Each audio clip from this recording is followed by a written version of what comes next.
자, 계속해서 문제 21번 보겠습니다. 21번. 물이 안찌름 600mm의 파이프를 통하여 평균 3m/s의 속도로 흐를 때 유량은 약 몇 세제곱미터/s인가? 자, 이 문제는 상당히 간단한 문제예요. 공식 하나만 알고 계시면 계산도 쉽게 할 수가 있는 그런 문제입니다. 21번 문제는 바로 최적 유량을 물어본 겁니다. 최적 유량. 최적 유량 Q는 배관의 단면적 곱하기 유속으로 구할 수가 있는 거죠. 그렇죠? 그럼 여기서 배관의 단면적은 이제 배관의 단면이 원형이기 때문에 바로 원의 넓이를 구해주시면 되는 거예요. 그래서 원의 넓이는 4분의 파이 곱하기 d제곱이죠. 그렇죠? 4분의 파이 d제곱. 여기에다가 유속을 곱해주는 겁니다. 유속. 자, 그러면 4분의 파이 곱하기 이제 배관에 그 물이 안찌름, 파이프의 안찌름이 600mm래요. 이걸 미터로 환산시켜주면 600mm는 0.6m에 해당되는 거죠. 그죠? 그래서 이는 0.6m의 제곱인 겁니다. 0.6m의 제곱 곱하기 물의 유속은 3m/s라고 했어요. 그죠? 3m/s. 이렇게 해서 곱해주시면 됩니다. 그래서 배관의 단면적 곱하기 유속을 곱해주시면 최적 유량을 구할 수가 있는 겁니다. 그래서 계산해 주시면 유량은 0.85 정도가 나오네요. 0.85 세제곱미터/s입니다. 단위가. 그래서 답은 1번에 답이 있습니다. 다음 22번. 수평면과 45도 경사를 갖는 지름 30mm인 원관으로부터 상방향으로 유출하는 물 Z의 유출 속도가 9.8m/s일 때 물 Z의 최고 상승 높이는 몇 미터인가? 자, 이제 그림을 한번 보도록 할게요. 이제 그림을 보시면은 이해가 좀 빠르실 거예요. 자, 어떤 상황이냐면, 자, 여기에, 자, 여기 지면이에요, 지면. 자, 지면이 있고요. 그 물 Z가 상방향으로 45도의 각도로 물을 쏜 거예요. 그러니까 물 대포라고 보시면 돼요. 이렇게 45도의 각도를 이루면서 물을 이렇게 방사한 겁니다. 물을. 방사한 거예요. 그러면 여기서 물 Z에서 물을 방사를 하면 일정 어떤 높이, 최대 높이까지 올라갔다가 떨어지겠죠? 그러니까 포물선을 그리면서 떨어질 거라고요. 그래서 이런 형태로 이렇게 포물선을 그리면서 물이 떨어질 겁니다. 그때 자, 올라갈 수 있는 그 최대 상승 높이가 얼마인지 이걸 물어본 겁니다. 높이를. 그래서 이거는 공식을 이제 기억을 하시면 돼요. 공식. 그래서 최대 상승 높이 H는 2G분의 V제곱. 자, 여기까지. 여긴 뭐예요? 이게 바로 속도 수두죠. 속도 수두에다가 사인 제곱 세타를 곱하시면 이게 최대 상승 높이가 되는 겁니다. 그죠? 상승 높이. 자, 대입해 볼게요. 2 곱하기 중력 가속도는 9.8이죠. 9.8 m/s 제곱이고요. 그리고 이제 물의 속도가 9.8이라고 했죠. 9.8 m/s에 자, 이거의 제곱인 겁니다. 제곱 곱하기 사인 제곱 세타. 근데 이 각도가 45도잖아요. 그죠? 45도니까 사인 제곱 45. 그죠? 사인 45도의 제곱이 되는 겁니다. 그죠? 다시 쓰면 이렇게 쓸 수 있어요. 사인 45도의 제곱이다. 이렇게 할 수 있겠죠. 그죠? 이렇게 해서 계산해 주시면 최대 상승 높이는 2.45m가 나오게 됩니다. 2.45m. 이렇게 해서 답은 3번에 답이 있네요. 다음 23번. 다음 점도계 중 하겐포화젤의 법칙을 이용한 것은? 자, 보세요. 이거는 이제 점도계에 대한 문제인데 하겐포화젤의 법칙을 이용한 점도계를 찾는 겁니다. 1번 낙구식 점도계. 낙구식 점도계는 스토크스의 법칙을 이용한 거죠. 그죠? 그 다음에 2번 오스왈드 점도계가 바로 하겐포화젤의 법칙을 이용한 점도계입니다. 답은 2번이고요. 3번 맥마이클 점도계는 뉴턴의 점성 법칙을 이용한 거고요. 4번에 스토머 점도계도 마찬가지로 뉴턴의 점성 법칙을 이용한 점도계입니다. 그래서 하겐포화젤의 법칙을 이용한 것은 2번의 오스왈드 점도계라고 할 수가 있겠습니다. 답은 2번. 24번. 파이프 속을 흐르는 유체의 압력을 측정하기 위한 계기가 아닌 것은, 그러니까 유체의 압력을 측정하는 것이 아닌 걸 찾는 거예요. 1번에 불호동 압력계, 2번 마노미터, 3번 위어, 4번 피에조미터. 보기 중에서 유체의 압력을 측정하는 것이 아닌 것은 3번이죠. 위어는 유체의 압력을 측정하는 것이 아니라 바로 개수로의 유량을 측정하는 계기입니다. 그래서 답은 3번입니다. 25번. 열은 고온의 물체에서 저온의 물체로 옮겨가나 반대의 현상은 일어나지 않음을 설명해주는 열역학 법칙은. 그래서 열은 고온에서 저온으로 이동할 수 있지만 반대로 저온에서 고온으로 이동할 수는 없음을 얘기해주는 법칙. 바로 열역학 제2법칙에 대한 내용인 거죠. 그죠? 답은 3번의 열역학 제2법칙입니다. 다음 26번. 20도씨 100kPa의 공기 1kg을 1차적으로 300kPa까지 등온 압축시키고 다시 1000kPa까지 단열 압축시켰다. 압축 후의 절대 온도는 약 얼마인가? 자, 보세요. 자, 이거는 열역학에 대한 문제입니다. 열역학. 열역학에서 그 단열 과정에 대해서 물어본 거예요. 자, 이것도 공식을 좀 기억을 하셔야 됩니다. 공식. 어떤 과정이냐면은 바로 단열 과정. 단열 과정. 또는 단열 변화일 때, 단열 변화일 때 절대 온도와 압력의 관계를 물어본 겁니다. 그래서 어떤 공식이 있냐면 T1분의 T2는 T1분의 T2 절대 온도를 말하는 거죠. T1, T2. T1분의 T2는 P1분의 P2의 K분의 K-1승입니다. 이거는 이제 암기하셔야 돼요. 단열 과정일 때의 절대 온도와 압력의 관계입니다. 그래서 문제에서 물어본 것은 뭐냐면 1000kPa까지 단열 압축시켰을 때 압축 후의 절대 온도를 물어봤어요. 압축한 후에 절대 온도를 물어봤으니까 바로 이 T2, T2의 값을 물어본 거죠. 그러니까 T1은 압축하기 전의 온도고요. T2가 압축한 후의 온도를 말하는 겁니다. 그래서 식을 이제 변형시켜주면 T2는 T1 곱하기 P1분의 P2. 자, 이거에 K분의 K-1승입니다. 그럼 여기서 K의 값이 뭐냐? K의 값이 이제 비열비라는 건데, 요 K의 값이 비열비를 의미해 주는데, 지금 이게 어떤 거냐면, 공기라고 했죠, 공기. 공기의 비열비는, 자, 문제에 안 나왔지만 암기를 좀 해주세요. 공기의 비열비는 1.4 정도가 됩니다. 이거는 별도로 암기를 좀 해주시는 게 좋아요. 문제에 나오는 경우도 있지만 지금 문제처럼 안 나오는 경우가 있기 때문에 암기해 주시면 돼요. 공기의 비열비는 1.4를 적용을 해주시면 됩니다. 대입해 볼게요. 자, 여기서 압축하기 전의 온도가 몇 도라고 했어요? 섭씨 온도로 20도씨라고 했죠. 섭씨 온도로 20도씨니까 절대 온도로 바꿔주면 273 플러스 섭씨 온도가 되는 거죠. 20 단위는 켈빈. 그죠? 압축하기 전에 절대 온도에다가 압력은 300kPa까지 등온 압축시켰고 다시 1000kPa까지 단열 압축했기 때문에 여기는 300kPa 분의 1000kPa이 되는 겁니다. P1, P2. 그죠? 이거에 비열비, 공기의 비열비가 1.4 대입해 주시면 1.4분의 1.4 마이너스 1입니다. 이렇게 해서. 그죠? 계산해 주시면 돼요. 그래서 압축한 후의 절대 온도는 대략 413켈빈이 나옵니다. 413켈빈. 이렇게 해서 답은 1번에 답이 있습니다. 다음 27번.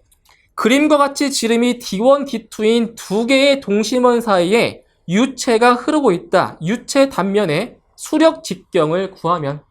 자, 보세요. 자, 27번 문제는 이제 공식처럼 암기를 하시면 되는데, 자, 왜 그런 공식이 나왔는지를 한번 설명을 드릴게요. 자, 여기 뭐가 있냐면, 두 개의 동심원이 있대요. 동심원이라고 하는 거는 원의 중심이 같은 원을 말하는 거잖아요. 그죠? 이렇게 해서 큰 원이 하나 있고요. 중심이 똑같아야 돼요. 중심이 똑같은, 자, 이러한 안에 작은 원이 있어요. 이렇게. 두 개의 동심원이 있는데 유체가 바로 이 두 동심원 사이를 흐른대요. 유체가 여기 그죠? 여기 사이를 유체가 흐른다고 했어요.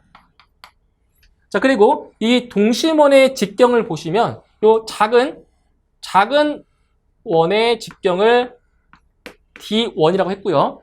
큰 원의 직경을 여기를 자, D2라고 이렇게 설정을 한 겁니다. 문제에서. 그때 뭐를 구하는 거냐면 수력 직경을 구하래요. 수력 직경.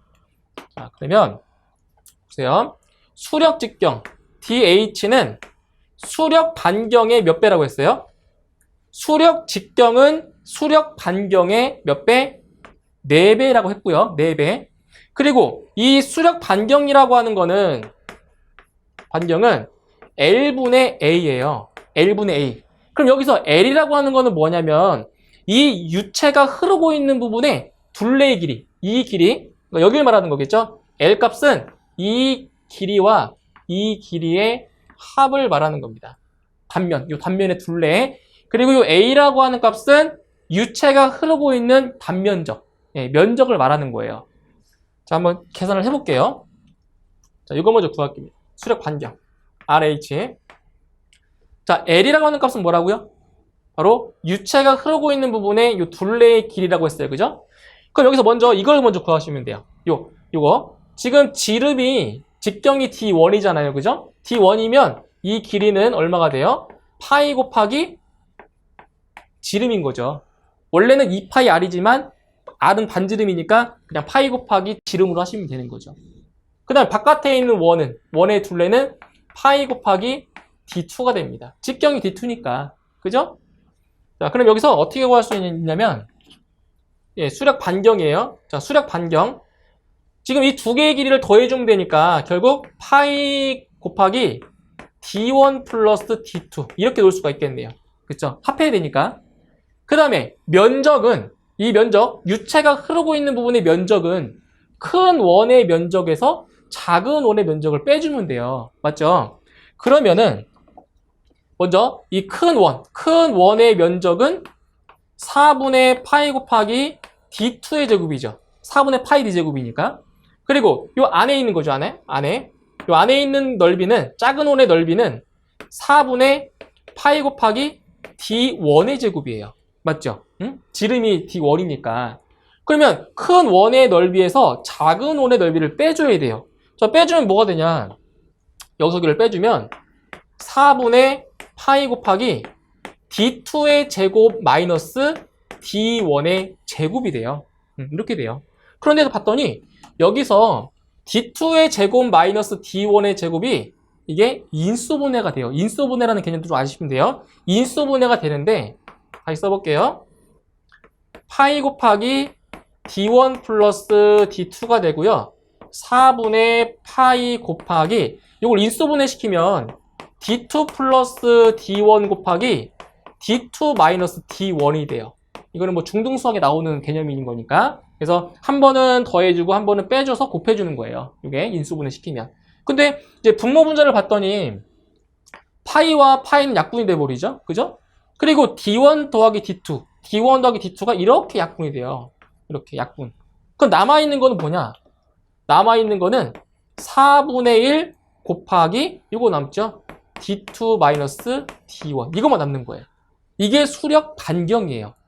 근데 수력 직경은 수력 반경의 4배라고 했죠? 4배라고 했죠? 따라서 수력 직경은 수력 반경의 4배. 여기에다가 4를 곱해주면 약분돼 버리겠네요. 그죠? 그게 얼마야? D2 마이너스 D1입니다. 그래서 이러한 두 개의 동심원이 있을 때 그때 수력 직경은 큰 원의 직경에서 작은 원의 직경을 빼주면 돼요. 이거는 이제 공식처럼 암기를 하시면 편하겠죠. 동심원에서. 그죠?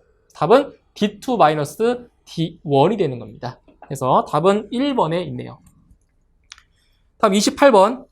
관로의 부차적 손실에서 손실계수 K는 6인 배관에 유속이 2m/s라면 이때 손실은 수두로 몇 미터인가? 자, 또 공식 하나만 알고 계시면 구할 수 있습니다.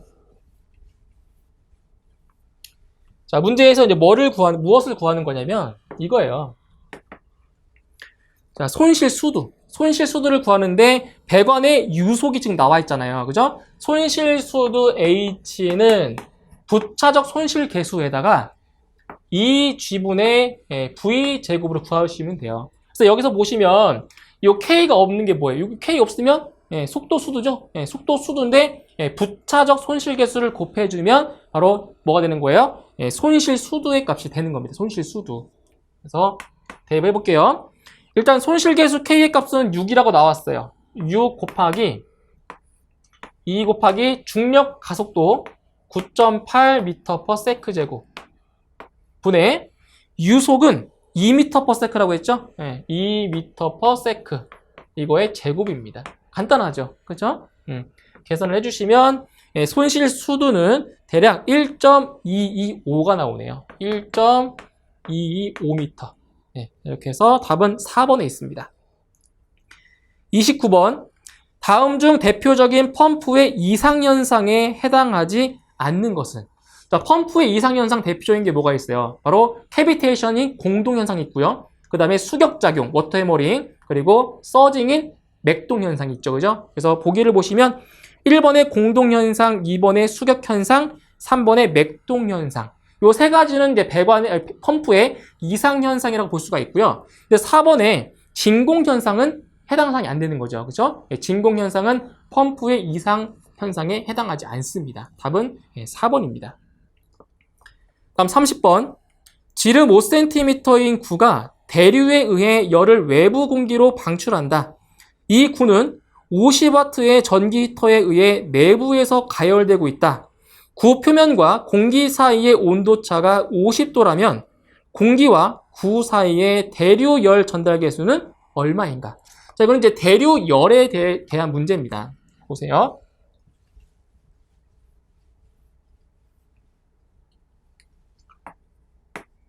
자, 이게 뭐가 있냐면은 지름이 5cm인 구가 있어요. 이렇게.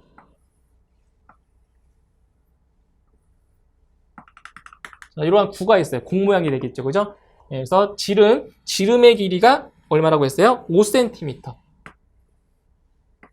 지름의 길이가 5cm라고 했어요. 근데 여기서 이 구의 내부에서는 그 전기 히터에 의해서 내부는 지금 가열이 되고 있는 상태고요. 그리고 이 구가 공기에 지금 노출이 되어 있어요. 그러면 이 어떻게 되겠어요? 이 구에서 외부로 열이 방출되겠죠? 그죠? 이렇게 열이 방출된다고요.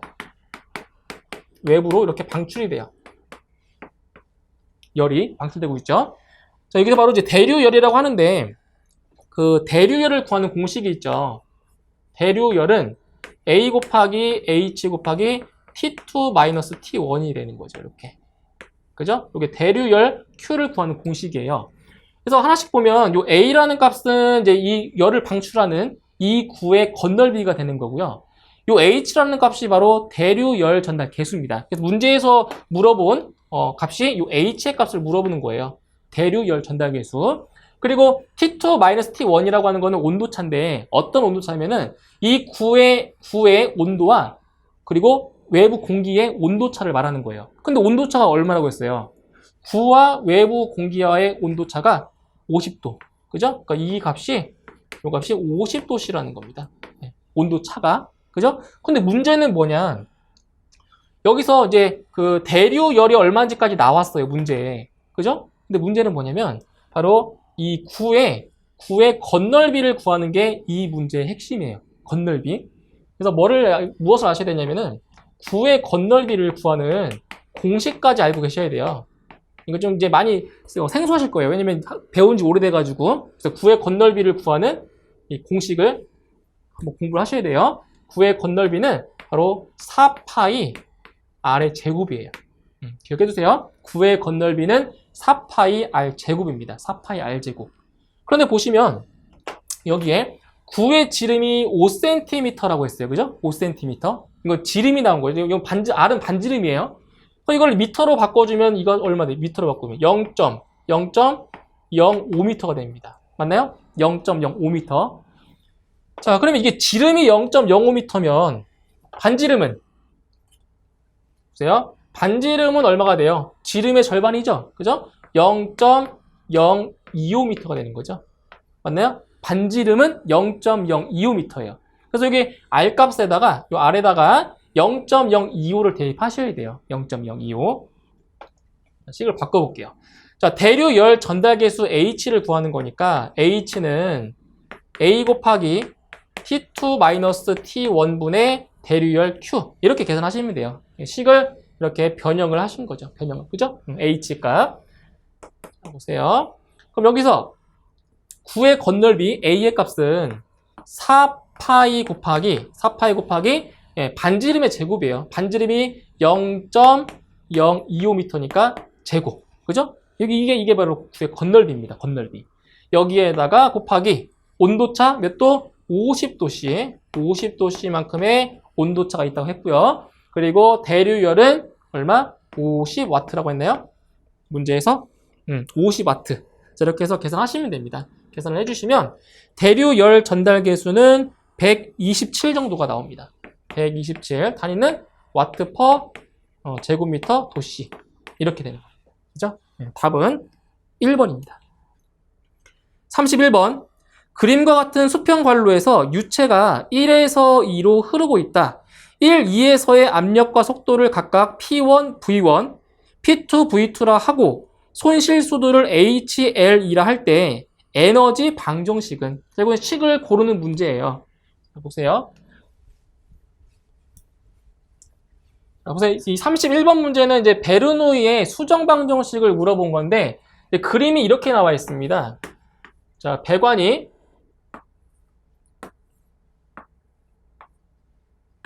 이런 배관이 있는데 이제 배관의 그 구경이 이제 커지는 이제 그러한 배관인 거예요. 이렇게. 그죠? 직경이 커지는 배관이에요.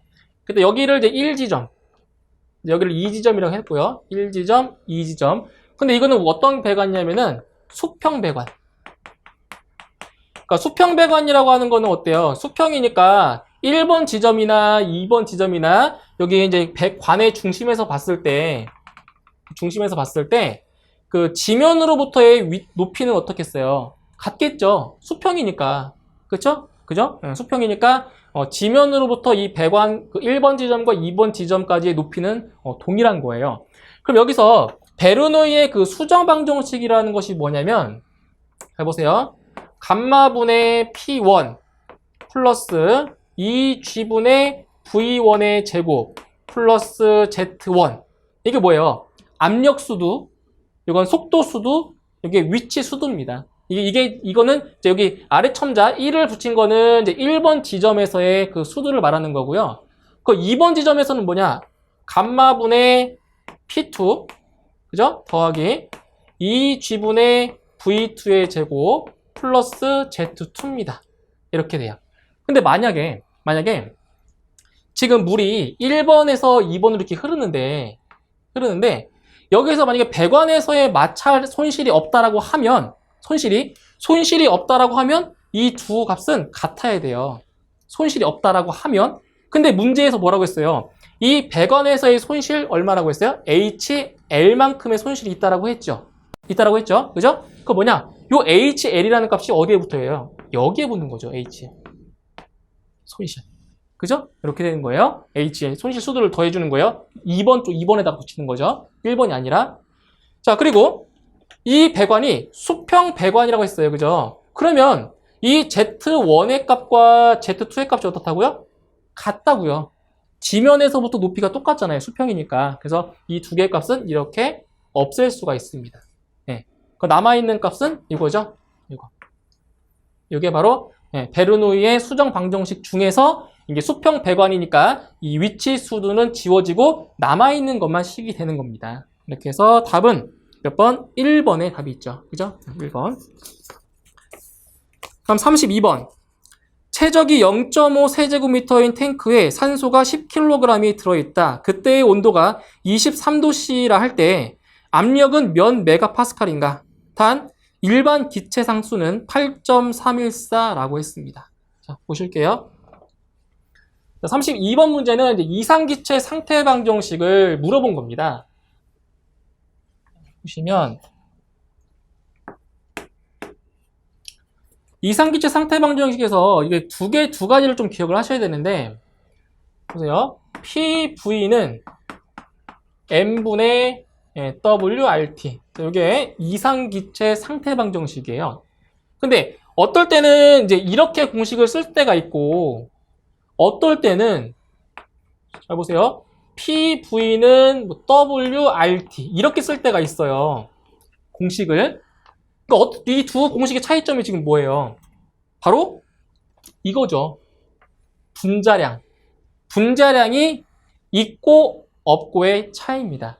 그럼 이걸 어떻게 구분할 수가 있냐면 바로 여기서 구분할 수가 있어요. 기체상수. 이 기체상수로 이제 구분할 수가 있는데 이 기체상수의 단위예요. 단위에 몰이라는 단위가 있으면 요 분자량이 적용이 돼야 되고요. 분자량이 적용이 안 되는 경우는 기체상수의 단위에 몰이라는 단위가 없는 경우에는 분자량 계산 안 해도 돼요. 그죠? 근데 문제에서 이 기체상수의 단위를 잘 보세요. 얼마래요? 8.314 단위는 킬로줄 퍼 킬로몰 켈빈 이렇게 나왔잖아요. 그죠? 그러니까 기체상수의 단위에 이렇게 몰이라는 단위가 있는 경우에는 분자량을 적용시켜주는 거예요. 이거 이렇게 구분하시면 돼요. 아시겠죠? 그래서 이제 문제에서 구하고자 하는 것이 무엇을 구하는 거냐면, 자, 압력. 이 기체의 압력을 물어봤어요. 압력이니까 요 P의 값. 그렇죠? 이 값을 물어본 겁니다. 식을 이제 변형을 시켜주면, 압력 P는 V 곱하기 M분의, 그죠? V 곱하기, 이제 V로 나눠준 거죠. V 곱하기 M분의 WRT. 이렇게 식이 만들어집니다. 압력 P를 구하는 그런 과정이에요. 자, 이제 대입을 해볼게요. 자, 대입을 해볼 건데, 일단, V는 이제 이 기체의 부피입니다, 부피. 부피가 얼마래요, 부피가? 최적이 0.5 세제곱미터라고 했죠. 그럼 여기는 V에는 0.5 세제곱미터를 대입해 주시고요. 요 M이라는 값은 뭐라고요? 바로 기체의 분자량입니다. 근데 지금 어떤 기체라고 했어요? 어떤 기체? 탱크에 산소가 들어있대요, 산소. 그럼 산소의 분자량을 아셔야 돼요. 잘 보세요. 산소의 분자량. 분자량을 알려면은 이 산소의 원자량을 아셔야 되는데 이 산소 원자량은 얼마예요? 16이죠? 이것도 암기하셔야 되는 거예요. 산소의 원자량이 16인데 두 개 있잖아요. 그죠? 두 개. 그래서 산소의 분자량은 32가 되는 겁니다. 이것도 암기를 하시던지, 그죠? 암기하시던지 계산을 하셔야 돼요. 대입하실 때 문제 안 나왔으니까. 그래서 대입하실 때는 32. 그리고 단위가 이 분자량의 단위가 킬로그램 퍼 킬로몰인 겁니다. 이렇게 놓으셔도 돼요. 그러니까 그램 퍼 몰. 이렇게 놓으셔도 되고요. 여기 분모 분자에 똑같이 킬로를 붙여도 돼요. 킬로 이런 식으로. 킬로그램 퍼 킬로몰. 이게 산소의 분자량입니다. 그리고 이 W의 값은 이제 공기의 질량이 얼마래요? 10kg이라고 했죠? 10kg 곱하기 기체 상수의 값이 8.314 kJ per 킬로몰 켈빈. 자, 곱하기 온도는 절대 온도. 지금 섭씨 온도가 몇 도래요? 섭씨 온도가 23도씨라고 했어요. 그럼 절대 온도로 바꿔주면 273 플러스 섭씨 온도. 네, 이렇게 되는 겁니다. 됐나요? 이렇게 계산하시면 돼요. 계산을 하시게 되면 이 값이 얼마가 나오냐? 1538 정도가 나오네요. 1538. 단위는 킬로 파스칼입니다. 그런데 문제에서 물어본 단위가 뭐예요? 물어본 단위가 메가파스칼로 물어봤어요. 메가파스칼. 그럼 여기서 메가라고 하는 거는 10의 6승이고요. 요 킬로는 10의 3승이죠. 그죠? 10의 3승. 그래서 얼마냐? 이 값은 1.538 메가파스칼 정도가 나오는 거죠. 맞나요? 메가는 10의 6승, 킬로는 10의 3승이니까 앞으로 3칸만 가시면 되는 거예요. 소수점. 그래서 1.538 메가파스칼입니다. 답은 2번이네요. 33번. 내경 D인 배관에 비압축성 유체인 물이 V의 속도로 흐르다가 갑자기 내경이 3배가 되는 확대관으로 흐르고 있다. 확대된 배관에서의 물의 속도는 처음 속도의 몇 배가 되겠는가? 자, 이거는 배관의 내경과 유량과의 관계를 물어본 거예요.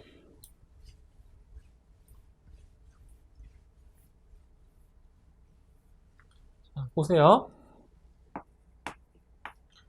21번 문제에서 말씀드렸던 것처럼 그 최적 유량을 구하는 공식이 최적 유량은 배관의 단면적 곱하기 유속이라고 했어요. 그죠?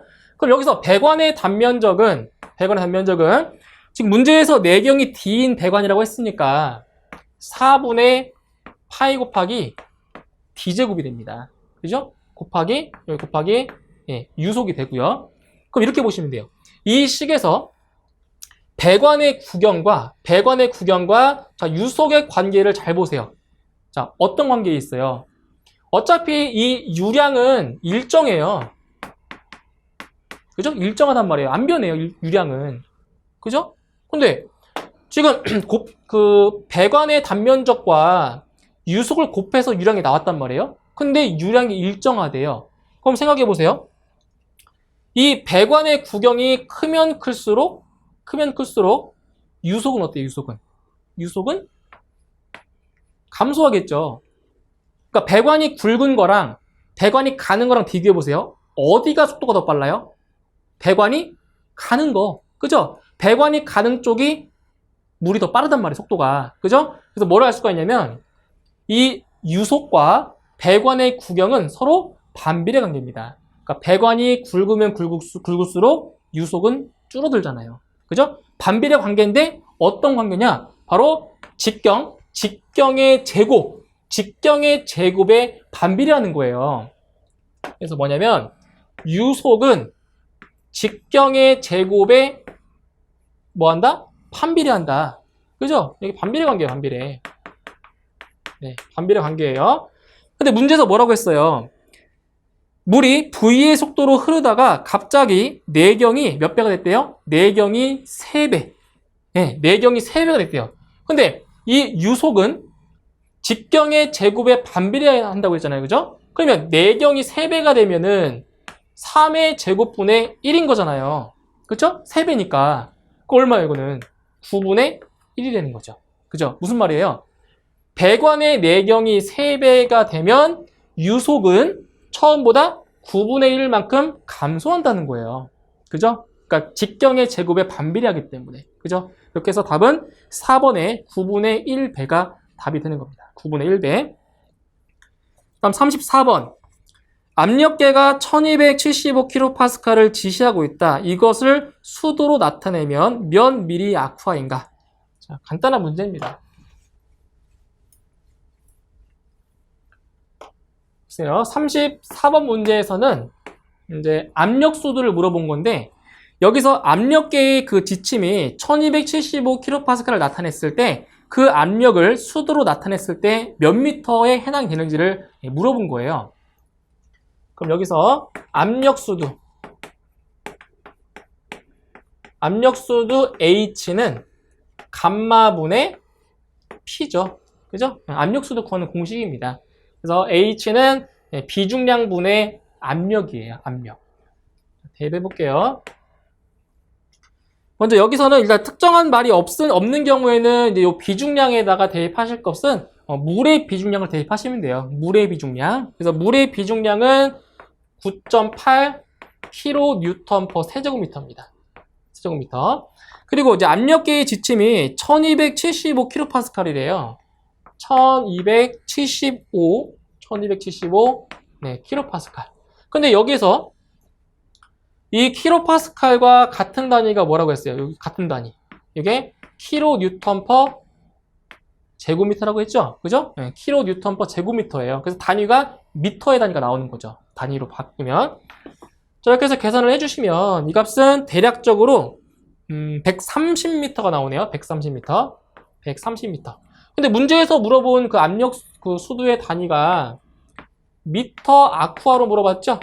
미터 아쿠아. 근데 이 아쿠아라고 하는 것이 이게 물이에요, 물. 그죠? 물, 수주. 수두, 그죠? 수두. 그렇기 때문에 요 미터랑 이 미터를 130 미터 아쿠아로 바꿀 수가 있는 겁니다. 똑같은 거예요. 뭐 이것도 똑같고요.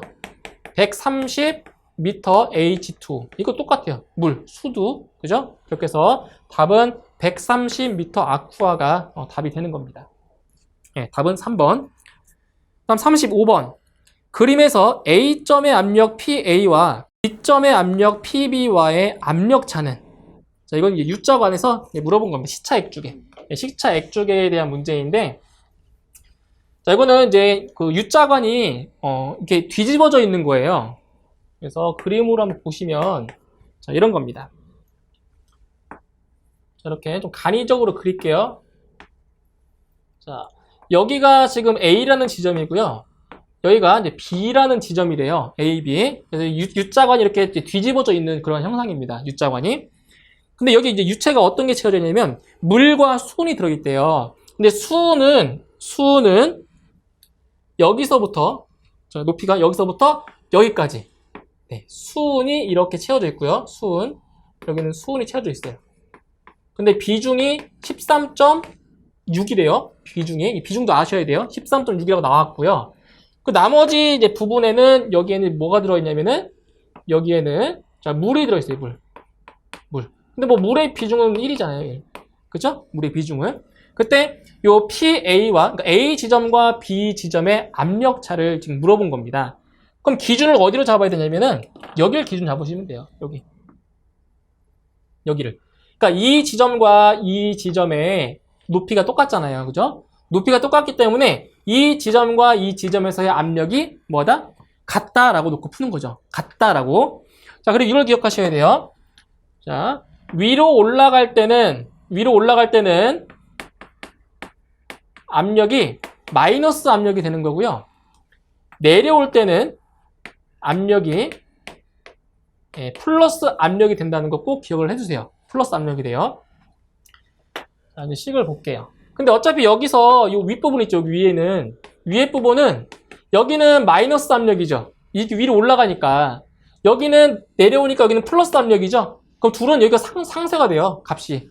그러니까 절대값은 같은데 부호가 반대잖아요. 그러니까 여기는 굳이 계산할 필요가 있다 없다? 없다라는 거죠. 이 부분은. 그러니까 요게 요 아랫부분만 지금 보시면 돼요. 아랫부분만. 자, 식을 세워볼게요. 자, 여기서 A에서 B 쪽으로 가는 방향으로 한번 볼게요. 그럼 여기 A 지점이죠. PA. A 지점의 압력이에요. PA. 자, 위로 올라가고 있잖아요. 그죠? 위로 올라가니까 부호가 마이너스 부호란 말이죠. 마이너스. 자, 여기 보세요. 압력이라고 하는 거는 비중량 곱하기 높이예요. 그죠? 감마 H. 맞죠? 감마 H.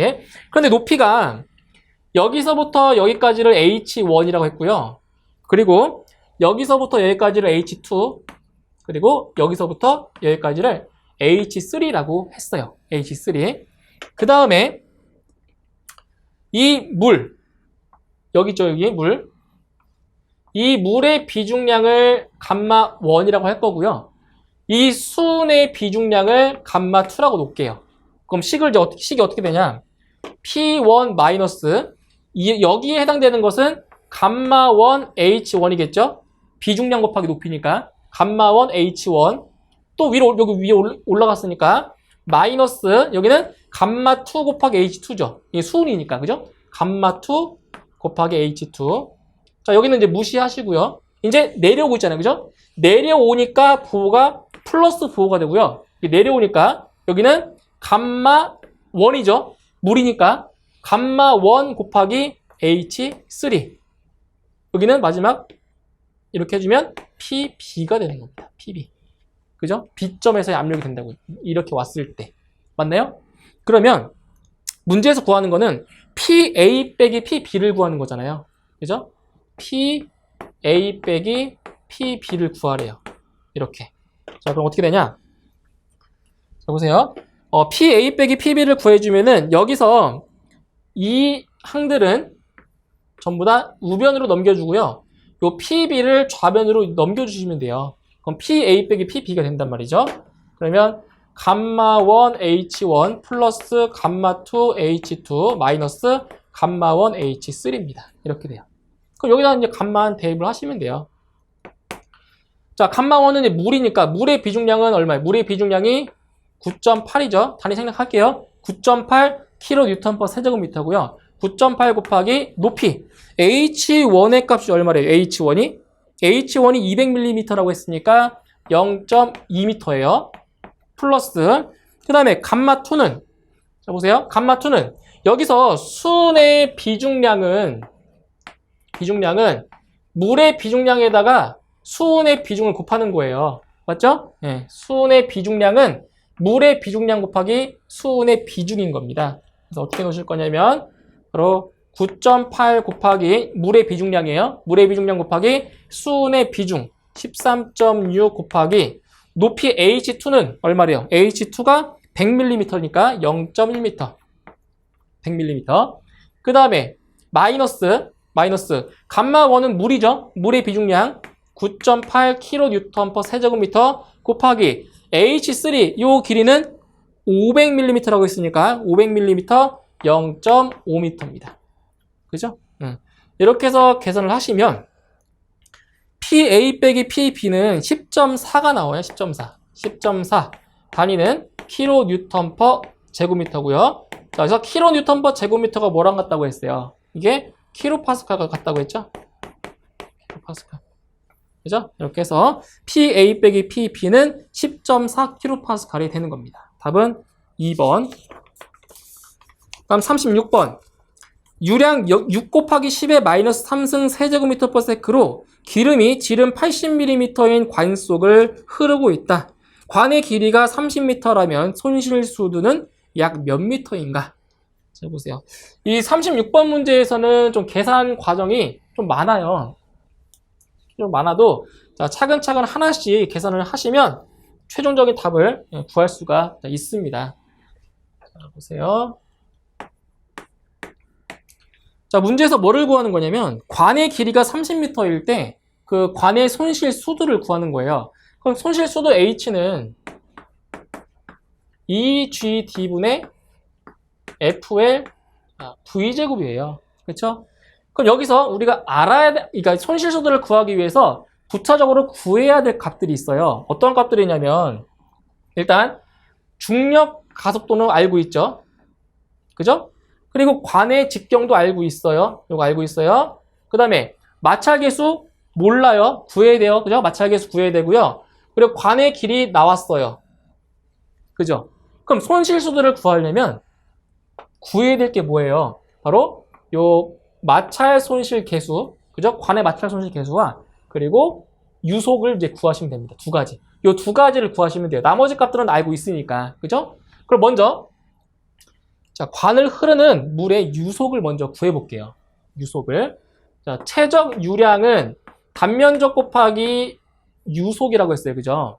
그럼 이 식에서 유속 V는 단면적 분의 유량이 되는 거죠. 그죠? 그럼 단면적은 4분의 파이 곱하기 이 배관의 지름이 80mm, 즉 0.08m죠. 0.08m. 이거의 제곱입니다. 그 다음 유량은 6 곱하기 10의 마이너스 3승이라고 했어요. 6 곱하기 10의 마이너스 3승. 단위는 세제곱미터/s 됐고요. 자, 계산해 주시면 유속은 얼마 나오냐? 1.19 정도가 나와요. 1.19 m/s. 예, 유속을 구했고요. 이제 그 다음에 이제 관 마찰 계수를 구해야 되는데 여기에서 관 마찰 계수는 바로 R2분의 64잖아요. 그쵸? 그럼 R2가 뭐냐? 바로 이건 레이놀즈수. 예, 레이놀즈수를 먼저 구하셔야 됩니다. R2. 자, 레이놀즈수는 바로 뮤분의 dV로입니다. 뮤분의 dV로. 이거예요. 뮤. 그래서 뮤라고 하는 거는 점성계수. 이건 직경, 유속, 그리고 밀도입니다. 그죠? 이렇게 해서 레이놀즈수를 먼저 구하셔야 돼요. 먼저 점성계수는 문제에 나왔죠? 점성계수는 0.06이래요. 0.06 단위가 뉴턴 곱하기 세크 퍼 제곱미터고요. 자, 이거는 이제 점성 계수예요. 직경은 0.08m 곱하기 유속은 구했죠? 1.19. 그래서 유속을 먼저 구해야 그 다음 걸 구할 수가 있는 거예요. 그죠? 1.19m/s 곱하기 그 다음 밀도는, 자, 밀도는 어떻게 구하냐? 밀도는 물의 밀도에다가 비중을 곱하시면 됩니다. 물의 밀도 곱하기 비중. 근데 비중이 얼마래요, 비중? 비중이 0.9라고 했어요. 0.9. 그러니까 0.9 곱하기 물의 밀도. 물의 밀도는 1000이죠, 1000. 1000. 근데 단위를 보세요, 단위. 지금 점성계수의 단위가 이렇게 중력 단위로 나왔기 때문에 이 물의 밀도도 절대 단위가 아닌 중력 단위로 표현하셔야 돼요. 그래서 단위는 뉴턴 곱하기 세크 제곱 퍼 4제곱미터입니다. 이렇게. 어차피 똑같아요. 뭐 중력 단위든 뭐 절대 단위든 이 물의 밀도 1000이라는 값은 안 변해요. 그죠? 이렇게 해놓고 계산을 하시면 레이 놀주수는 1428 정도 돼요. 1428 이렇게 나옵니다. 그죠? 레이 놀주수가. 그러면 관 마찰계수 F는 레이 놀주수 1428분의 64 이렇게 구할 수가 있는 거예요. 마찰계수. 그래서 계산해 주시면 관 마찰계수는 0.045 정도가 나옵니다. 0.045 이렇게 나와요. 그거 다 구한 거예요, 그러면. 손실수도 H는 EGD분의 FLV제곱이라고 했어요. 대입만 하시면 돼요, 대입만. 2 곱하기 G는 중력 가속도 9.8m/s 제곱 곱하기 지름이 80mm니까 0.08m. 그리고 관 마찰계수가 0.045예요. 0.045 곱하기 길이. 배관의 길이가 30m라고 했어요. 그죠? 30m. 그리고 유속은 1.19m/s. 이거의 제곱입니다. 제곱. 계산해 주시면 손실 수도는 대략 1.2m 정도가 나와요. 1.2m. 이렇게 해서 답은 1번에 답이 있습니다. 다음 37번.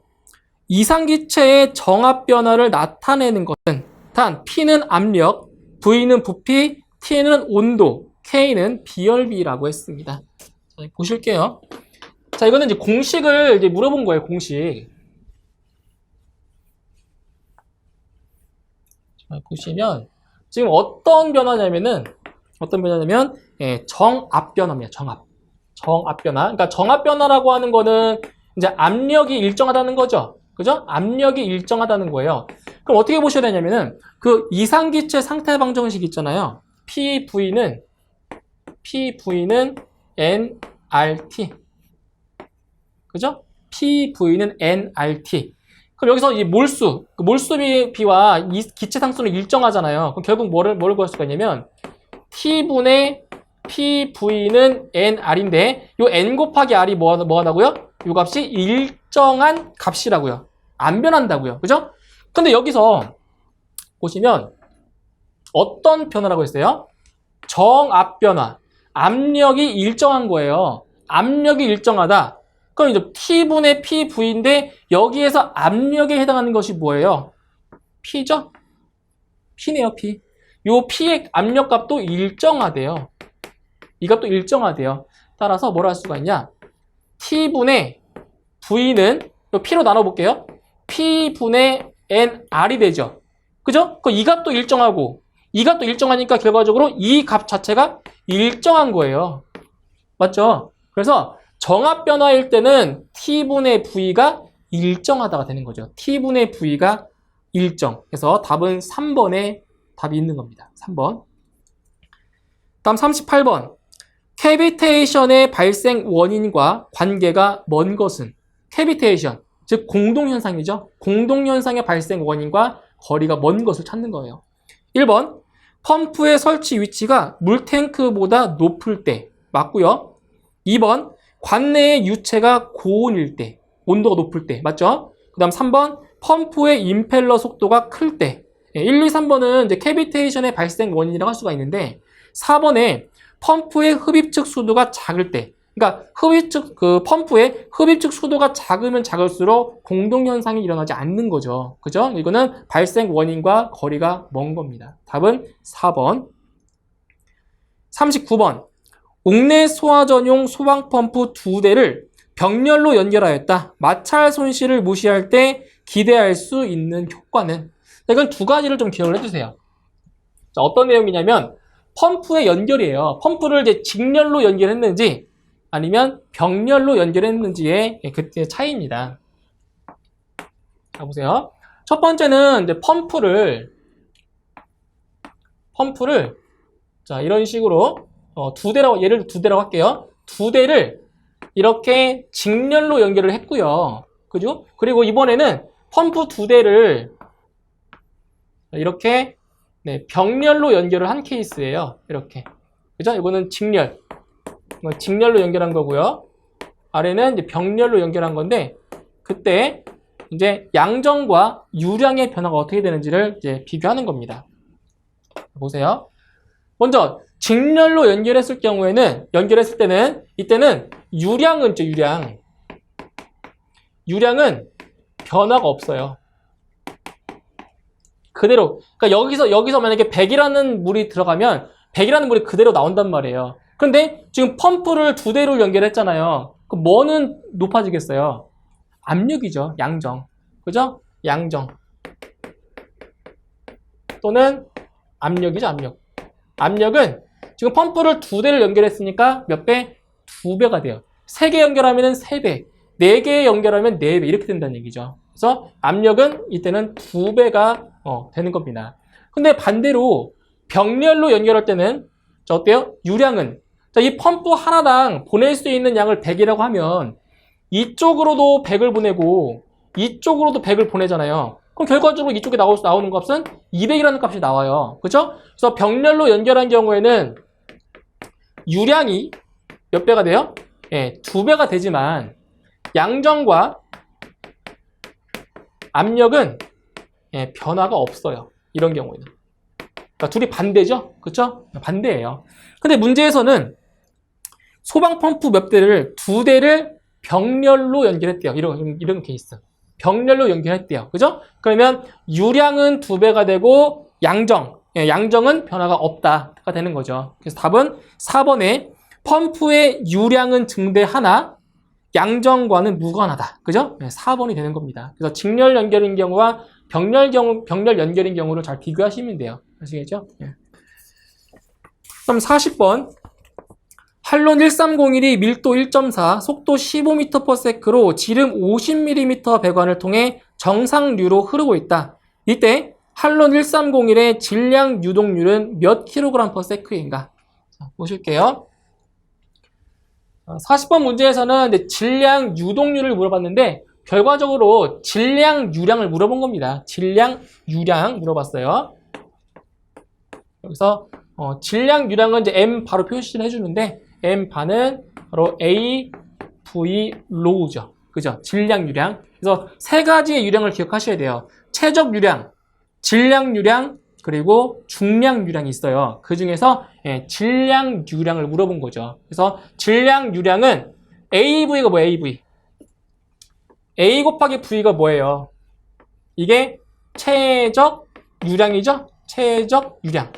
최적 유량에다가 밀도만 곱해주면 그게 질량 유량이 된다는 겁니다. 질량 유량. 자, 이제 문제에 나온 값들이 있으니까 대입만 하시면 돼요. 자, 이때 배관의 지름이 50mm라고 했어요. 50mm. 그러면 4분의 파이 곱하기 50mm면은 0.05m죠. 그렇죠? 미터로 바꿔주면 0.05m의 제곱이에요. 그죠? 배관의 단면적. 배관 단면적 곱하기 속도는 15m/s래요. 15m/s. 자, 여기까지는 최적 유량이에요. 여기에다가 곱해주라고요. 뭐를 곱해줘요? 밀도를 곱합니다. 밀도가 얼마예요? 밀도가 1.4 g/, 얼마예요? 세제곱 센티미터입니다. 이렇게. 근데 주의할 점이 있어요. 그냥 이대로 계산하시면 돼요. 계산하시면 되는데 문제는 여기 뒤에 있는 이 단위를 바꾸셔야 됩니다.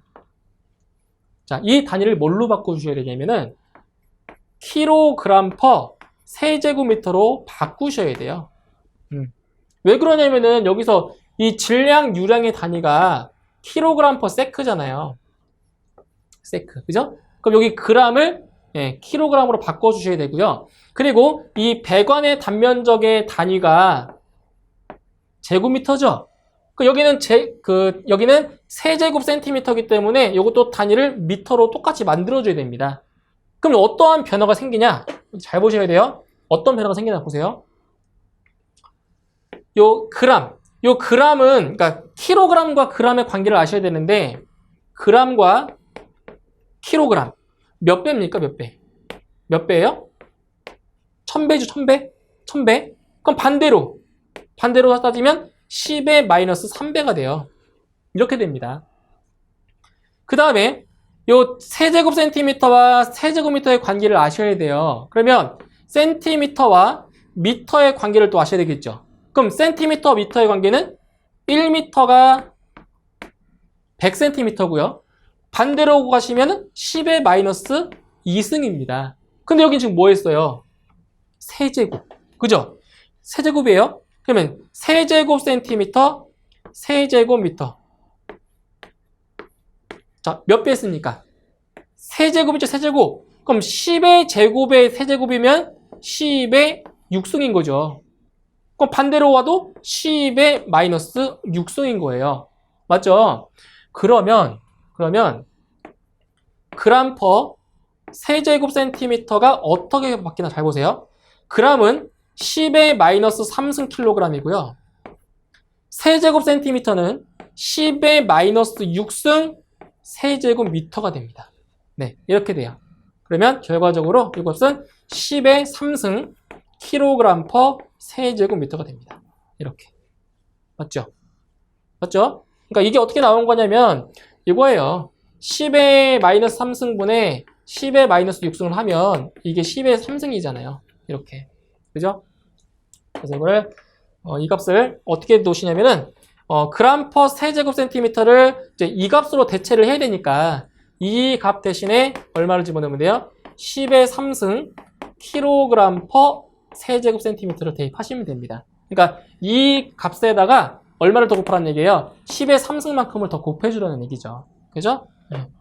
이렇게 해서 계산을 하시면 돼요. 여기 10의 3승 곱하셔야 돼요. 여기다 곱해주시면 네, 이 값은 41.2가 돼요. 41.2 단위는 킬로그램 퍼 세크. 이렇게 나옵니다. 이거 중요해요. 단위 바꾸시는 거 상당히 중요한 내용이에요. 이렇게 해서 답은 3번에 답이 있습니다. 3번.